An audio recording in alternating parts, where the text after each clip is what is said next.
Okay, here we go. We are up to 88b, Peches Amud Beis, right by the two dots, the first white line by me. So the next part of the Mishnah said the Zaken Mamre, after he had his dispute in his local court, and then he went up to Yerushalayim, all the way up to the great Sanhedrin, and then they told him that the ruling was not like him. He goes back to his city and rules like them, so then he's going to get in trouble. So now, Tana Rabbana says the Brisa Eino Chayav Achiyase Kehei Rasoi. The Brisa says he's only liable once he acts upon his own halachic ruling, or Oshi Yoyrela Chayrim, or he goes and he instructs others to act like his own halachic ruling. And then the Yasek Kahorosa, they have to do according to his ruling in order for him to be liable.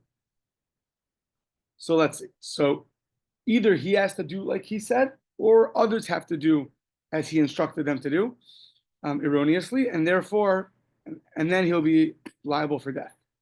So now, it's understandable that he has to teach others, and they have to do like he says. Me'ikara, originally, before he went up to the Sanhedrin, so he wasn't a bar katala, he wasn't someone who's liable for death. So originally, if he was telling people, this is permissible or this is prohibited, okay, so he wasn't someone who's a dead man walking because that's what he thought, and he was someone who's worthy of issuing a halachic ruling. Jump. Cool. So he wasn't but now that he came back and his ruling was incorrect, and he tells people to do that, so then he's going to be a dead man walking and he's liable for death, and that makes sense. But what about the first part where he acted upon his own halachic ruling? So Ela Shiyasek Yeharaso. So what happened over here? Mi Kara, Nami Barkatalahu. If originally he was doing something, which was liable for the death penalty, so why does it matter that now he came back, found that he was wrong, and he continued to do something which was liable for death penalty? If originally he was doing an avera that was liable for death, he should be a bar katala. He should have been liable for death even before he went up to the court, right? He's doing something which is liable for death. So in order to be liable to be a zaken mamre, at least according to one opinion, you have to do something or issue a ruling that's liable for death. So if he himself was doing that beforehand, so why all of a sudden now does he become liable for death? Before he also was doing an act that's liable for death. So it must be Elahecha de Ori B'chai v'Mises Bezdin. Sorry. Hatenach dehecha de Ori B'chelev v'Dam. So it makes sense. I understand this, Brisa, that if originally he was let's say eating parts of food that were prohibited, like chelev, the forbidden fats, or dam, or blood, the mikara lav barkatal, who originally, so he was doing bad things. It was a negative prohibition. It wasn't liable for death. And now that he comes back and he's told that he's wrong, he cannot eat those things anymore, or eat the blood or drink the blood. And now if that he keeps doing it, so then now he's going to be a dead man walking. But now he'll be liable for death. But that's only one case. Sounds like the Bryce is talking about all cases. But if originally he was ruling for himself about things that are liable for capital punishment, then he was doing averas that are liable for capital punishment. So you don't need to go to the Bezdin and then come back to be liable for death. You're already liable for death. So we say no. There's still a difference. Why? Before you went to the Bezdin, in order to be liable for death and we kill you, you need to get warned. You need two friends to warn you, two guys to warn you.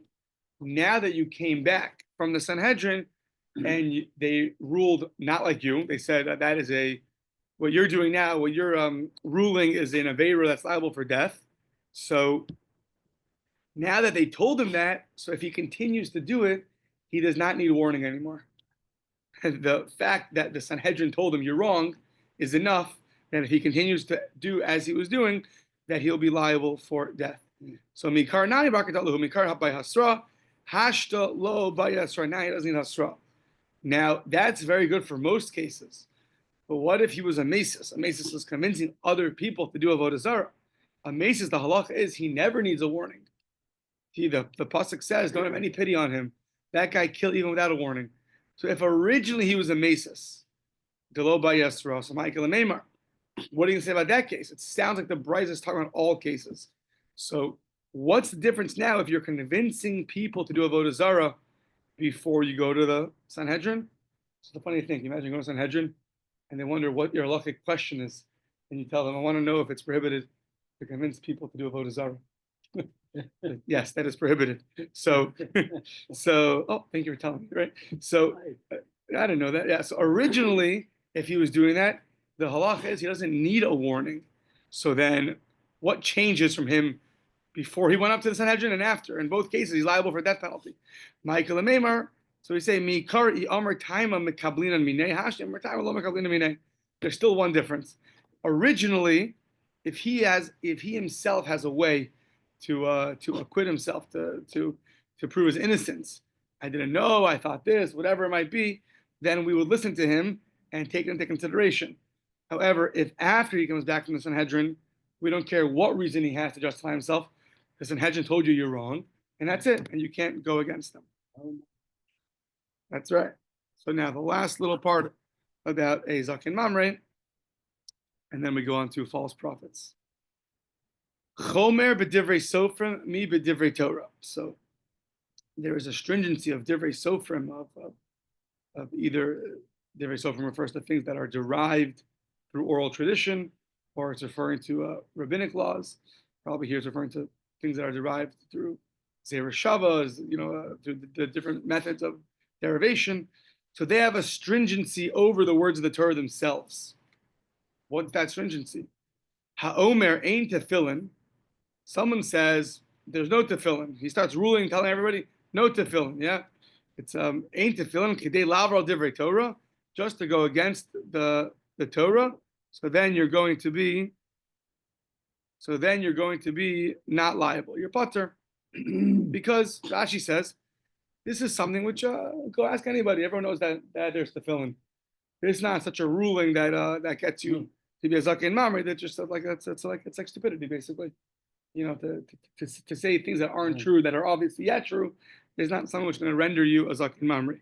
So yeah, so no Shabbos. There's no Shabbos.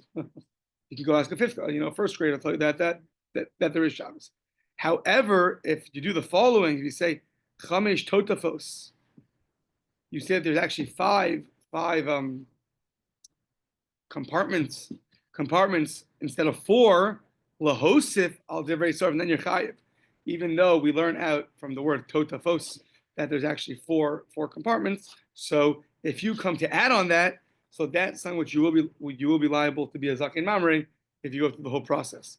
That's a stringency that a zaken mamre, that a divrei sofrim has, that things that are derived through oral tradition have over things that are explicit in the Torah. Okay. So now Amar Lazar, Amar Oshe, Eino Chayv al Davar. He says this idea that you're liable for things that are derived orally. Ella, by the way, it fits very nicely because he's to be a zaken mamre means you're going against the authority, going against tradition, right? So to deny oral Torah it fits right in. So Amar Balaza, Amar Boshe, Eino Chayv al Davar she'ikaram medivrei Torah, u'perusho medivrei sofrim. Says Rabbi Osha, you're only liable for something which its primary halacha is found in the Torah, and its explanation, its details, are found in oral tradition. Now, v'yesh bo lahosif, and if you go and add to that, v'yesh bo lahosif, and there you could add to it, and if you add to it, you actually invalidate it. V'imhosif goreya. So, like, what case is primarily in the Torah? Its details are learned out orally.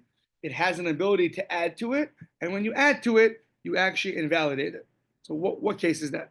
Says the Gemara, "Ve'ein lanu ela tefillin aliba de Rabbi Yehuda," and all we have is tefillin according to the opinion of Rabbi Yehuda, So who's Rabbi Yehuda? So one opinion of Rabbi Yehuda is the one that it says earlier that you have to come back and rule. A Zaken Mamre has to go and issue halachic rulings. So that was the opinion of Rabbi Yehuda. So tefillin you have 4, and now tefillin is in the Torah. The 4 is learned out orally from Torah Shabbal Peh. If you add 5, so then that is going to ruin the tefillin. You cannot have 5 compartments. That is prohibited. That invalidates the tefillin. Says the Gemara, only tefillin? What do you mean, v'ha'ika lulav? What about a lulav? So lulav, you have to have the arba minim, the 4 species, right?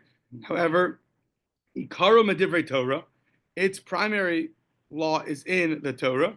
However, the perusho is medivrei sofrim. What exactly are the details of the 4 species? That is learned out of oral tradition. Torah says pre-eats other, a beautiful fruit. What is that? So we know it's an esrog. How do you know that? Torah Shabbal Peh.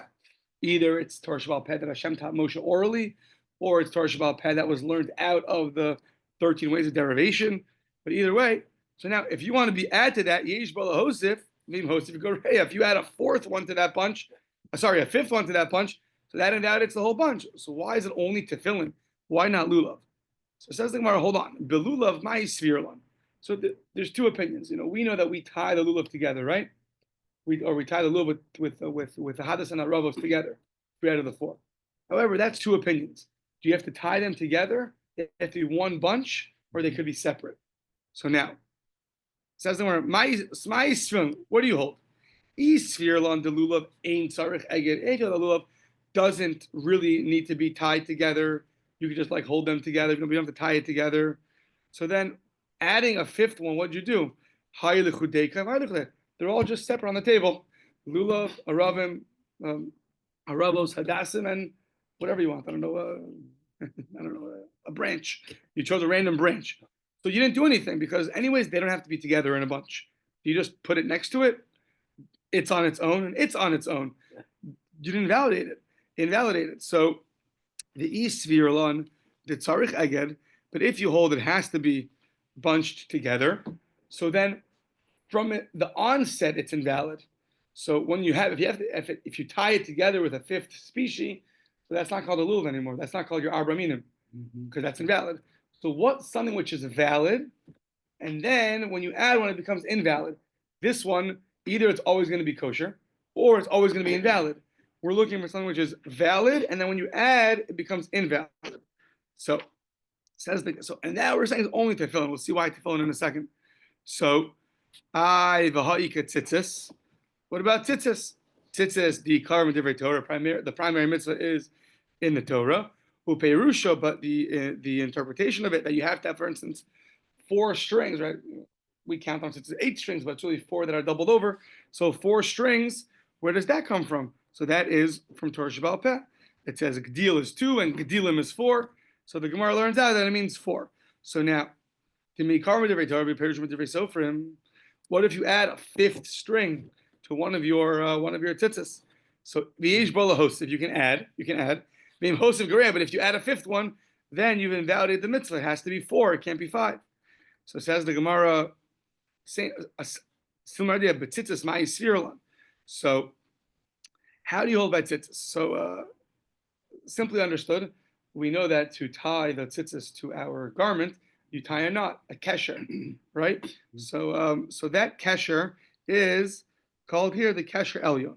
So my svirlan the kesher elyon lav deraisa.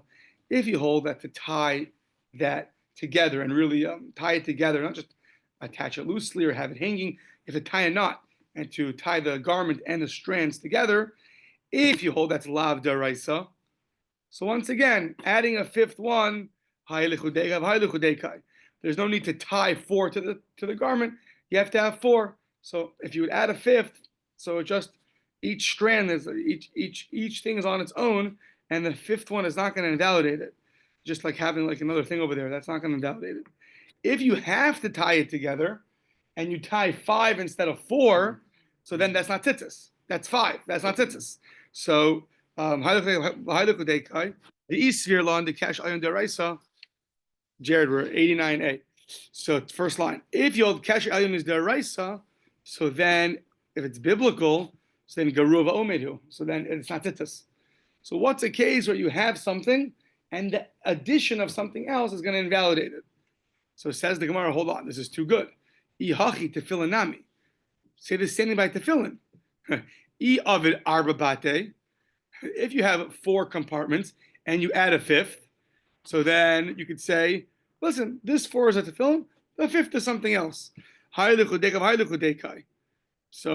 So why should it invalidate it? You have 4. You counted 4. 1, 2, 3, 4. Now you put a 5th. Okay, why should I invalidate it? You still have 4. So where's the invalidation? And if you make 5 from the onset and you're wearing it's 5 together, that's not tefillin. That's something else. That's 5 compartments. That's not tefillin. V'yavid chamisha bate garuva omedu. Once again, what's the case where you have something already made, and the addition to the mitzvah is going to detract from it?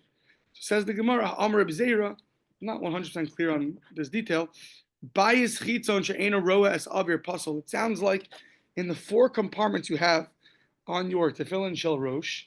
So there's a halacha that Rabbi Dovid says you can't add something which then sounds like it blocks the vision, so to speak, of the 4th compartment to everything else. It can't be blocking it. If you put a blockage, it's going to be invalid. Is that the way they interpret it? It has to be exposed to the air, right? Yeah. Oh, yeah. So what about adding the 5th one in the middle? What added? Yeah. What about right, no. An extra string on the tzitzit that separates them? Nothing wrong with that. Nothing wrong with that. And if you tie it together, so then that's not tzitzit, that's something else. So, right, one second. How would you add in the middle? You make the 4 compartments and you put one in the middle. But that the Gemara says that's not tefillin. So, but you're asking now, the same way you add a 5th one somehow to the end, somehow add that to the middle. What would happen? Yeah, I don't know how that's gonna right. So But yeah, if we can figure out how that works, then you're right. It sounded there's a special invalidation that it has to be exposed to the air. So if you block the air, so then it's going to be invalid. Okay. Yeah. Okay. Now, this Zakin Mamre, Ein me misino, so you don't kill him lo bebezdin, shebe'iro, not in your local bezdin, but lo bebezdin should be Yavne, and not the bezdin in Yavne. So Rashi explains, like, well, what's Yavne doing here? So Rashi explains because let's say you went and asked the Sanhedrin a question, and then what happened was we got exiled. The Sanhedrin got exiled, I think, at 10 places. I don't remember exactly. One of the places it had to be exiled to is Yavne. So if the Sanhedrin is there now, you still can't kill him in Yavne, even though that's the new location of the Sanhedrin now. Doesn't matter. It has to be killed in only one place. Ela malano so lebezdin agadol. You have to bring him to the bezdin agadol sheba Yerushalayim, in Yerushalayim, and you keep him there. Umishamran oso ad haregel. I was thinking jails in halacha, right? This is our 3rd example of where you hold somebody. We had a case before of chabush. You hold him, and then you have the kippah, and now you also keep him there. You keep him there until one of the Yom Tovim, until one of the holidays. Me misin oso beregel. And on the holiday, you kill him, right? So it's, I guess we'll call it a party pooper. I don't know. No, but we'll see. It's a very productive killing because Shenemar, it says, V'kol ha'am yishmu v'yirau v'lo yazidun od. The whole nation is supposed to listen, see, internalize what just happened, and that's supposed to prevent them from doing this avera. So that's why you make an example out of him. That's Divrei Rabbi Akiva. Rabbi Yehuda Omer, no, you don't wait till the other. Ein ma'anan dino shalzet. You don't wait. You can't push off and delay judgment. Ela memisano so miyad. You have to kill him right away. The Torah says everyone has to hear about this. So what do? The kos and the shulchan shluchan b'kol makomos. So you go and you send out messengers in all the cities. Ish ploni mischayim misa bebezdin, that this person was liable for death in Bezdin, and I guess and we killed him. Okay. Taner Rabbanan. Ein memisin so lo bebezdin lo shibiro lo bebezdin shabiyavna. You don't kill him, not in his city, not in Yavna. Ella, you bring him up to the Bezdin Yerushalayim, up to the great court in Yerushalayim. When Mishamrin so out of regel, and you wait until the holiday, until Yontif. When memisin so beregel, and you kill him on the regel, as it says, Shenemar, v'chol Yishmu v'yiro, the whole nation has to come and see and listen and see what happened. The Divrei Rabbi Akiva. That is the opinion of Rabbi Akiva. Amar Rabbi Yehuda, v'chinemar yiru. It doesn't say v'chinemar yiru v'yirau v'halo lo nemar ela yishmu v'yirau. It says they have to hear and see. So not they have to go and see first. It sounds like if they hear about it, that's fine too. But it doesn't say the whole nation has to go see, and surely see him get killed. They have to hear about it. So therefore, lama ma'anin dino shelzeh ella. Why would you push it off? Ella me misin oso miyad v'kosim v'sholchem b'kol makom. Ish point is chayim misas bezdin. Just send out a letter and say that every person, send out a letter to every person saying, send out messengers to tell everyone that this guy was liable for death. It's interesting. See the attachment to your email. Exactly. It's interesting though because the verse does say the kolam yishmu v'yiro. They hear about it and they see. According to this, that you're sending out letters, when do they see it? They see the letters, right? Simply in the Torah, it's you have to listen to it and then you have to see it. Right. But the Gemara says, This is a whole lot of implications on the way we understand Yoshka's death. my wife said the same thing. Yeah. Because Yoshka, when he was put on the Oh no, she was on something else. on the cross, because that was on Pesach. Oh, Interesting. You can execute on Pesach, on Yom Tov. I see saying It was not. saying that they held like Rabbi Akiva maybe. Right, yeah, he was different, right? It wasn't the authorized method. Right, correct. Which is interesting. I guess you have to say that when the verse says you have to listen and see, you have to let them know, and maybe the seeing of the letter, or that's also how fulfillment. I'm not sure. Fine.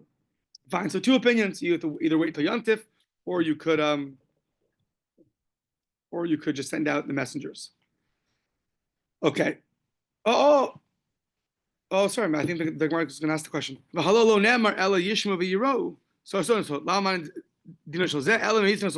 yeah, sorry. Fine. No. So Taner Rabbanan. Now, says the Brisa, related Brisa. 4 people merit a public death, a whole announcement to the whole Jewish people. 4 of them. Arba tzrichen akraza. 4 people need to be announced to everyone that they were killed in a public way and what they did wrong.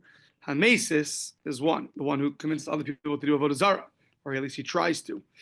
The Ben Sora Remora, the wayward son, V'zakin Mamre, the rebellious elder, the Eidim Zoman, and the Eidim Zoman, and the conspiring witnesses. Bekulo Ksiv Behu, and all those 4 people, it says V'chol Ha'am, and V'chol Yisrael, the whole nation, the whole Jewish people, they all have to go and see what happened. They have to come and see.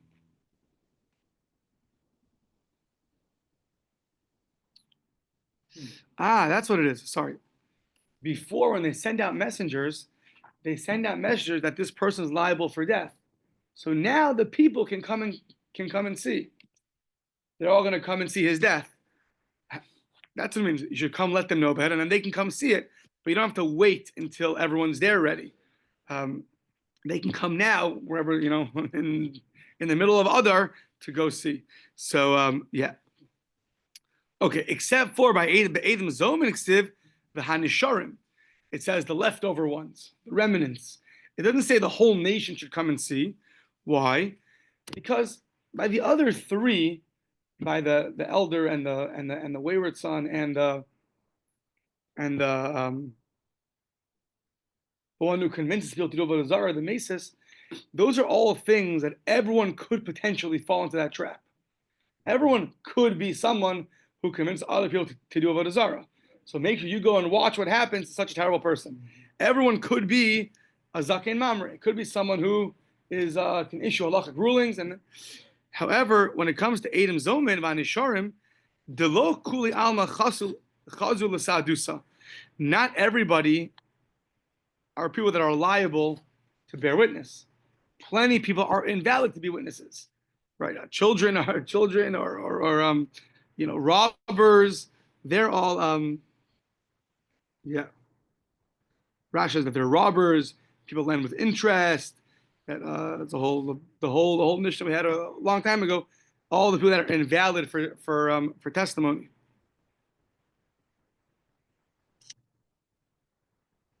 It's interesting because, I mean, in a certain way, a zaken mamre is also limited. A woman can't be a zaken mamre. A woman can't be a zaken mamre. A child also can't be a zaken. But I guess there, it's still applicable because everyone could be helping him. They could listen to him. They could listen to zaken mamre maybe. So it is applicable for everybody. Or maybe their husbands could be a zaken mamre.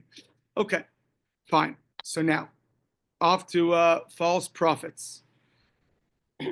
Navi. Ooh, okay. That was later than expected. I don't know, always happens that way. Navi HaSheker, the false prophet. Hamisnave Mashalo Shama. He prophesizes that which he never heard. Umashalo Namarlo, or that which was never told to him. Misaso Bide Adam. So his death will be in the hands of heaven. He'll get strangulation. Avala Kovish as Nevuasa. Hashem tells him a prophecy and he withholds it.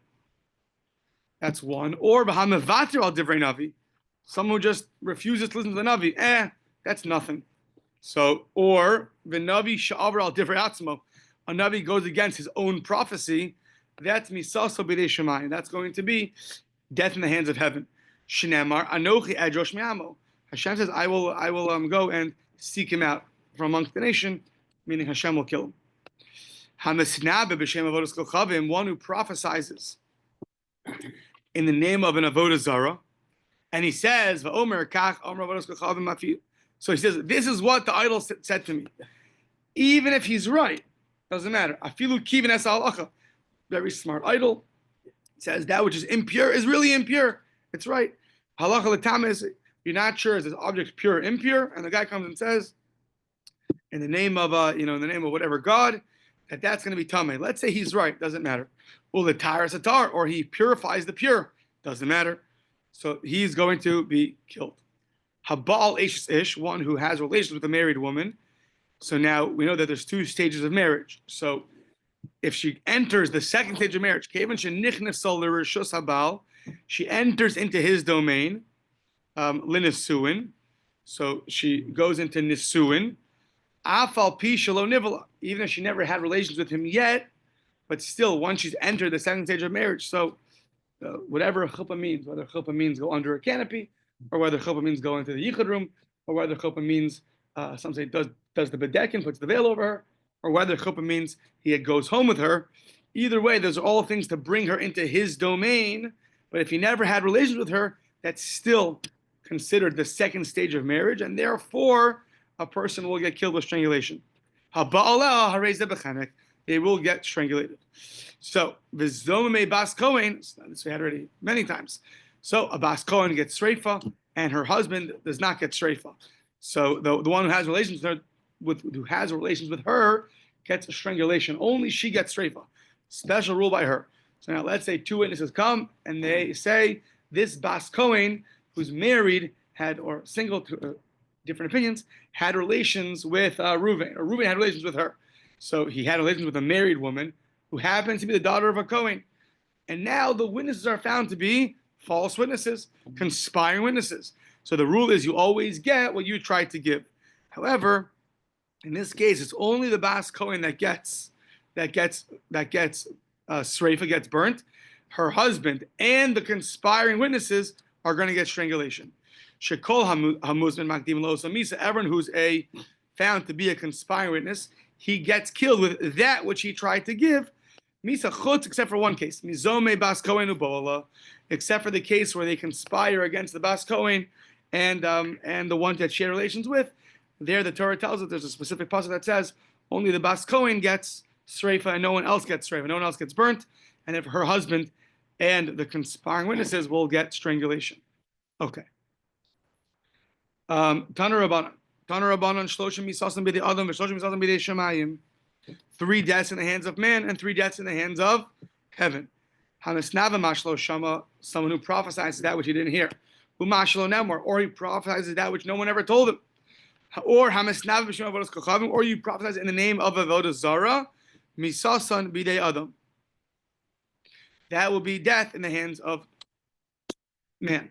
Hakovesh Asnubuvaso, if you withhold your prophecy, or Mavata Devri Navi, or you just make light and you don't listen to the words of the Navi, or the Navi Sharal Divrei Atzma, or Navi that was went against his own ruling, his own prophecy, that's Misasam B'dei Shemayim. That's going to be death in the hands of heaven.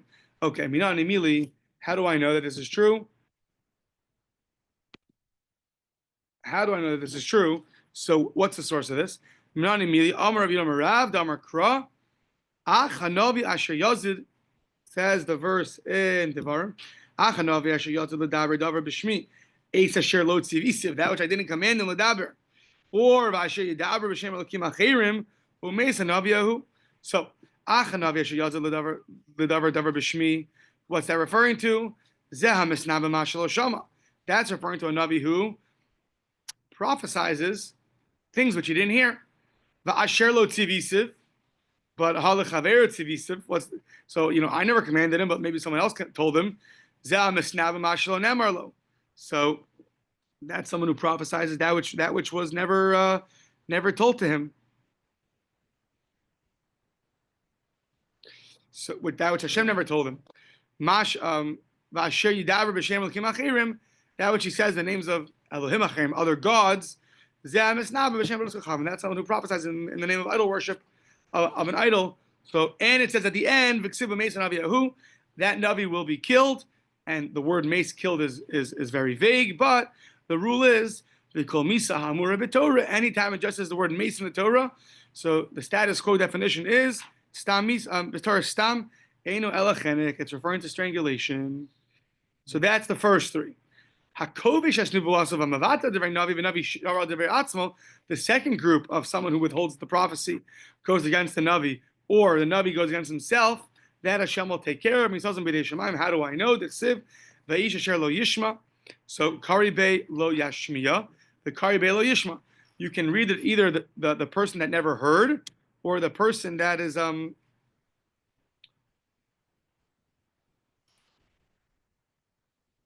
sorry, Aisha Sher Lo Yishma, either the person that never heard, or he never let others hear. So Lo Yishma is that he never heard. Lo Yashmiya is he never caused others to hear. So the Kari Be Lo Yashmiya El Devarai. So those are 2. Either he never heard something and he goes and tells people things that he never heard, or he heard something but he never let anybody else know. He withholds the prophecy.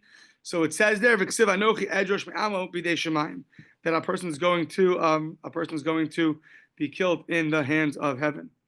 Yeah. Hamisnave Mashalo Shama, someone who prophesies that which he never heard. Now we're going to have examples for all these things. So if you're holding in Malachim Beis, fantastic. And if not, now Mashalo Shama. So it says in Malachim about Tzidkiah ben Kenana. It says the example of someone who prophesies which he didn't hear is Tzidkiah, the son of Kenana. What does it say by Tzidkiah? It says Dechsiva Yaselo Tzidkiah ben Kenana Karne Barzel. So Tzidkiah said, he said to make these Karne Barzel. So he wanted to go, I think, kill Achav the king, and he wanted to go kill him. And he instructed to have these things made, and then he says, the end of the verse says, this is what Hashem told me to do. So to make sure to go kill, I think Achav, the king, I believe, no?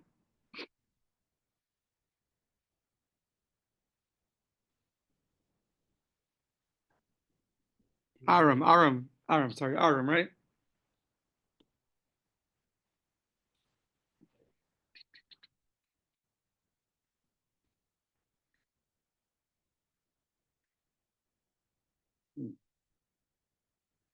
Let's see what it is. Yeah. Aram, right. Tidki, he made it right. And he said, Hashem said, you should go and gore, you should go kill all the Arameans until they're eradicated. So that was a prophecy. Hashem never said that. He said that. So he prophesied that, which Hashem never said. So says the Gemara, okay, but my Havei, what should he have done? Ruach Navos Atise. The spirit of Navos caused him to err. Someone else told him about this. Dichsiv, as it says, Vayomer Hashem, Mi Yifates Acha Vayal Vayipol Baromos Gila Vayomer Zebeko Vazel Berko. So it says there, Vayomer Hashem, Mi Yifates who seduced Achav Vayal Vayipol Baromos to go and fall in Ramos Gilad. And then it says, Vayetza Ruach Vayamot Hashem. A certain spirit came and stood in front of Hashem. Vayomer, Ani Aftanu, don't worry, I'll go seduce him. So basically, this spirit is going to go seduce Tidkiyahu. Vayomer Tifte V'gam Tuchal Seva Asechein. So then it says, Hashem says, sounds like Eitzah, like leave here and do it. So sorry, leave here, and then he did it. So Amar Rabbi Yehuda might say, what do you mean you should leave? Leave from where? It says, leave from my company. So we're asking, it sounds like from this whole story, whatever all the details of the story are, but the story is that he said Hashem told me to do it. It sounded there's a spirit there that convinced him of this. Says the Gemara, not so fast. My ruach, what's this ruach that convinced him? Amar Rabbi Yochanan, rucho shel navos ha'Yisraeli. So it was a spirit of navos the Israeli. So basically, you can't tell me it's a proof of a navi that made up a prophecy, that which he was never told. It sounds like there was a certain spirit that caused him to err, and therefore that's not an example of a prophet that was prophesied that which wasn't told to him. So says the Gemara, no, he's still at fault. Why? Havalei lemedak. He should have understood that this was a false prophecy. Why? Kid Rabbi Yitzchak. Like the ruling of Rabbi Yitzchak. What did Rabbi Yitzchak say? This is in the laws of being a prophet or listening to a prophet. The Amr of Yitzchak. Signon echad ola lekam neviim. Sometimes there's one general message given over to different prophets. However, ve'ein shnei neviim is not then but signon echad. But they don't prophesize in the exact same way, in one phraseology, in one language. So if you hear different people saying the exact same thing, that can't be. And sounds like that's what was happening over there by Tzidkiyahu, and therefore he should have understood that it can't be that there's numerous prophets saying the exact same thing. Doesn't make sense, and he should have not listened to them, and then not went along with it, and therefore he's going to be liable. So Ovadia said the following: Zadon libcha, your heart's going to go astray. Hisyacha, it's going to convince you to go astray. Yirmiyahu Amar, Yirmiyahu said, so Tifatzcha Hesioscha Zadon libecha. So he said the same thing in a little bit different way, that your heart is going to go and take you astray. So that is, yeah. So these v'hani midik amri kulu kahadadi shmamina lo klum. So over there, that was the same thing in different words. Yirmiyahu said like this, Ovadia said like that. Right? That was an example of different, right? Not the same. That was an example of. So, yeah, right. You can see that you can have the same thought, right, expressed by two different people in a slightly different fashion. So he should have understood this. So v'hani midik amri kulu ka'adadi by Tzidkiyahu, everyone's saying the same thing in the name of Hashem. You should have understood Shema Mina lo klum ka'amri, that they're saying nothing. Says the Gemara, hold on. Dimel lehave yadalei lahad Rabbi Yitzchak. Who says he knew the law of Rabbi Yitzchak? Maybe he was never informed of this law. Maybe this came after him. Maybe, who knows? So for that, how can you kill him? So he says, Yehoshaphat have hasam. Yehoshaphat was there. The Kamar lahu, and he told him, Dechsiv Yomer Yehoshaphat, ha'ein po navi, there's no navi here. So Amrlei b'ha'ika kol hani. So he said, what do you mean? So he told him that there's no prophet here. So he told Yehoshaphat back, there are all these prophets here. So Yehoshaphat told him back, Amrlei, no, kach mikublani mibeis avi abba. This is what I have a tradition. I have a Masorah from the house of my father. that signon echad ola lekam neviim, one theme is given over to different prophets. However, the ein shnei neviim is not the signon echad. One general theme is given over to them, but they don't go and prophesize in the exact same language, and therefore he should have understood that. And the fact that he didn't and he went along with it, then he got killed.